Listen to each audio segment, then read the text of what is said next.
I think for many of those on the council who have paid attention to me, as usual, I'm conflicted.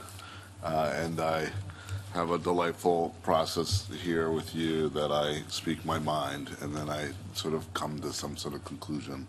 So bear with me, and I hope that I can illuminate some things for you and probably confuse you on others more.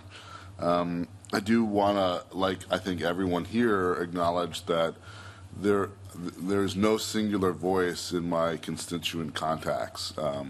I did do some math, and it ended up being 55% opposed, 45% support on 20 emails. So if I just had 3 more emails either direction, I think we'd be talking different math. So I think it's hard for me to draw any substantial conclusion. One thing that I did do sort of consciously aware of is that in many ways that my district, which is all in the North Police District, but I have sort of a southern and a northern half that have sort of different politics, if you will. And it's clear from some of those communications that the people who live near me are much more opposed, and the people who live closer to Warner Park are supportive of the police officers. So it's one of those consistent things that I always have to remember, and I think all of us who represent districts that aren't as uniform as we'd like to believe at the 20,000 square foot or 20,000 foot level, that there's always going to be pockets of constituents that have an opinion that they believe they share universally with all their other constituents because their neighbor said the same thing they said. And I certainly want to make sure that I acknowledge that those pockets exist and that those people have those opinions, and that many of them I've read their emails and I've thought to myself, well, that's really a good answer, a good response.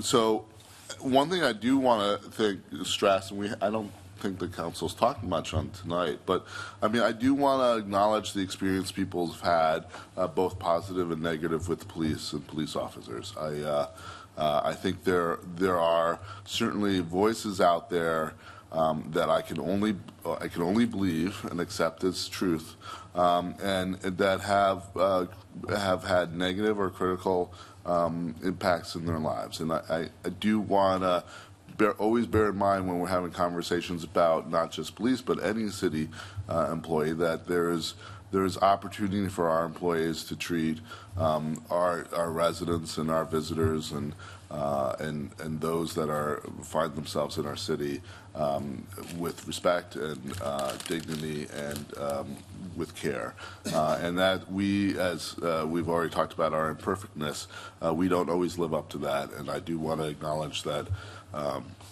that is something that we as a community need to right.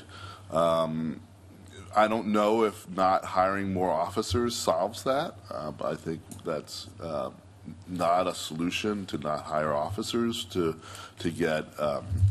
say that we're not going to get better ones, or that the problem will or those issues or interactions will continue.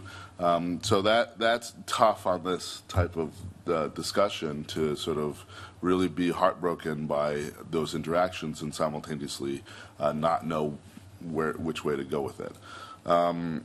I also think that I agree with many others about the whole relationship between crime and police. I mean, Alder, Kemble, and I, and some other people were at a Northside forum about shots fired, and at times the police recognize that things are random, right? People are mobile and people move around and they do things in places and at times when it's opportune for them. And we're not always able to respond to those, and they might happen today but not happen tomorrow, and our statistics will ebb and flow because of that. So we certainly shouldn't be trying to chase our butterflies and sort of anticipate, next year it's going to be worse, or these things are going to happen. There will always be some permeations on how human beings do things, right? This year it could be breaking into cars, and next year it could be something else, and we have to make sure that we as a community and us as city leaders are able to respond to those things appropriately and not just get stuck in what we did in 2017 or 2016 or whatever.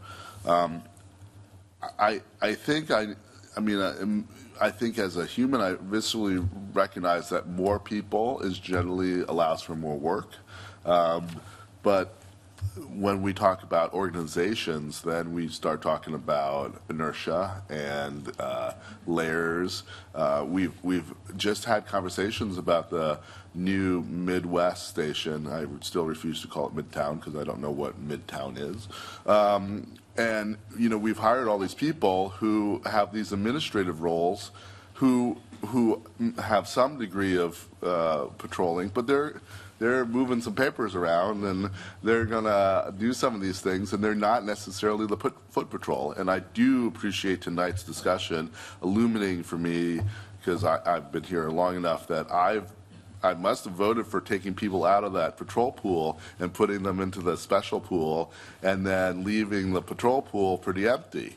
And that is something that I hadn't really paid attention to, sort of, I guess, thinking that we were always replenishing that patrol pool, but clearly we weren't.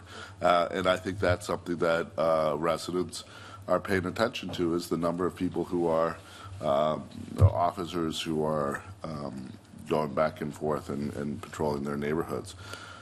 I am sort of surprised at the number of people who aren't appreciative of the direct and engaged touch that some police officers exhibit by contacting them. I mean, you always hear examples of, they knocked on my door and they talked to me and they talked me through it, and I felt better, right, that an officer came and responded to my concerns. And so I do realize that is, that's proactive in my opinion, and it should be par for the course. And then I hear all these complaints about people who say the police didn't call them back, or they got no response, or they didn't know where that phone call went.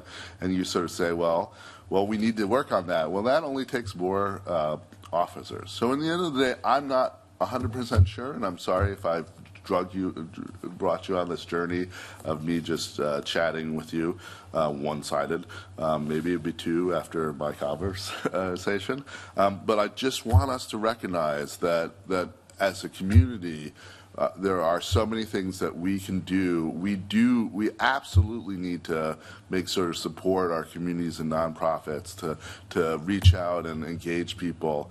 I don't say this often, but of course I work for the school district in alternative education, and I see daily those students that are blessed when they have a connection to someone in the community, and that there's someone mentoring or engaging with them, and that direct relationship improves their lives, but improves our community even more.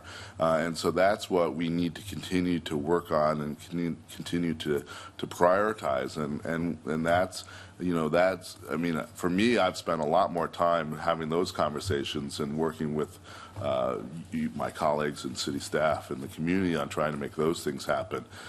And so, I sort of apologize for not necessarily being right here on the police officers' list. But I do think that in the end of the day, as someone has said, this is just a process along the road, and we need better processes. I agree with many that always these things seem to be just pulling a number. What does 1.9 mean? What does 1.8 mean? What do we count? What don't we count?